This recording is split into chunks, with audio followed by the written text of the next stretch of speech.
আসসালামু আলাইকুম প্রিয় দর্শক, সব থেকে আমি মাহফুজা আফরোজ সবাইকে স্বাগত জানাচ্ছি। আজ হাজির হয়েছি চটপট একটা টিফিন রেসিপি নিয়ে, আর সেটা বাচ্চাদের কিন্তু ভীষণ প্রিয়, আর বানিয়ে নিতে সময়ও লাগে খুবই কম। আশা করছি আজকের রেসিপি আপনাদের অনেক ভালো লাগবে। চলুন তাহলে পুরো রেসিপিটা শুরু করা যাক। প্রথমে আমি একটা বোলে একটা ডিম ভেঙে নিলাম। এখন দিয়ে দেবো এখানে 1/3 কাপ চিনি। চিনিটা এখানে আপনারা আপনাদের পছন্দ মতো ব্যবহার করতে পারেন, কমিয়ে বা বাড়িয়ে। চিনিটাকে গলানো পর্যন্ত খুব ভালোভাবে ফেটিয়ে নিতে হবে। এখানে আমি দিয়ে দিচ্ছি 1/4 চা চামচ লবণ, আর দিয়ে দিলাম লিকুইড দুধ। দুধ এখানে আমি কতটা লাগবে সেটা পরে বলে দিচ্ছি। এখন দিয়ে দিলাম 1 টেবিল চামচ সয়াবিন তেল,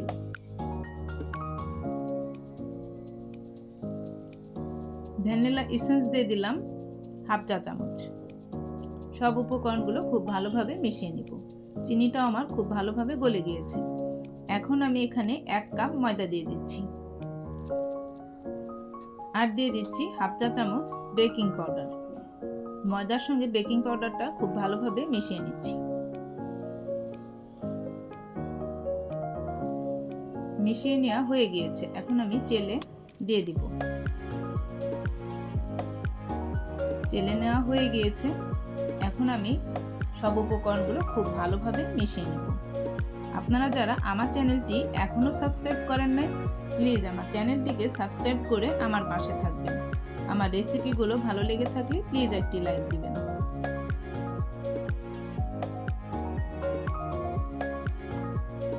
আমি আরও কিছুটা দুধ এখানে দিয়ে দিচ্ছি। এখন এই মিশ্রণটাকে খুব ভালোভাবে মিশিয়ে নেব। আর এখানে লিকুইড দুধ লেগেছে আমার 1 কাপ। 1 কাপ ময়দার জন্য আমি 1 কাপ দুধ ব্যবহার করেছি। আমার রেসিপিগুলো আপনাদের কাছে ভালো লেগে থাকলে অবশ্যই ফ্রেন্ড এবং ফ্যামিলির সঙ্গে শেয়ার করবেন। আর যারা ফেসবুক পেজ থেকে দেখেন, ফেসবুক পেজটাতে লাইক দিয়ে ফলো দিয়ে দিবেন। এখন আমি একটা পাইপিং ব্যাগে ঢেলে নিচ্ছি। ঢেলে নেওয়া হয়ে গিয়েছে। আগে থেকে চুলায় একটা প্যান বসিয়ে দিয়েছি। প্যানটা আমার গরম হয়ে গিয়েছে। এখন আমি একে একে প্যানকেকগুলো দিয়ে দিচ্ছি, আর এই প্যানকেকগুলো ছোট ছোট করে বানিয়ে নেব।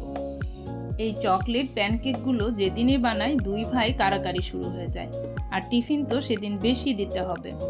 বন্ধুরা নাকি কেড়ে নিয়ে যায়। আজ নিয়ে গিয়েছিল। স্কুল থেকে আসার পর জিজ্ঞেস করলাম, টিফিন খেয়েছো? ও বলল, আমি তো ভাগে 2টা পেয়েছি আম্মু। বুঝেন কি অবস্থা। আর এই প্যানকেকগুলো 1 কাপ ময়দা দিয়ে কিন্তু অনেকগুলো হয়। আর এই কেকগুলো রেডি করে নর্মালি আপনারা 5-6 দিন রেখে বাচ্চাদেরকে টিফিন দিতে পারবেন। চকলেট গলিয়ে নিয়েছি। এখন আমি কেকগুলোকে চকলেটে কোট করে নেব, তাহলেই চকলেট প্যানকেকটা রেডি হয়ে যাবে। এই চকলেট প্যানকেকগুলো দেখতে যেমন সুন্দর হয়েছে, খেতেও কিন্তু অসম্ভব মজা হয়েছে। আমার বাচ্চারা এই কথাই বলেছে। আপনারাও অবশ্যই বাসায় ট্রাই করবেন, আর আপনাদের বাচ্চারা কি বলেছে আমাকে কমেন্ট করে জানাবেন। সবগুলো এভাবে আমি কোট করে নিচ্ছি। সবগুলো নেওয়া হয়ে গিয়েছে। চকলেটগুলো একটু জমে গিয়েছে। এখন আমি পাইপিং ব্যাগে ভরে উপর দিয়ে একটু ডিজাইন করে দিচ্ছি, তাহলে আরো সুন্দর লাগবে, বাচ্চারাও খুশি হয়ে যাবে। সেই জন্য আপনারা আপনাদের পছন্দ মতো সাজিয়ে নেবেন। আমার রেসিপিগুলো ভালো লেগে থাকলে প্লিজ একটি লাইক দিয়ে কমেন্ট করবেন। আপনাদের লাইক আর কমেন্ট আমাকে অনেক উৎসাহ দেয়। সবগুলো চকলেট প্যানকেক আমার সাজিয়ে নেওয়া হয়ে গিয়েছে।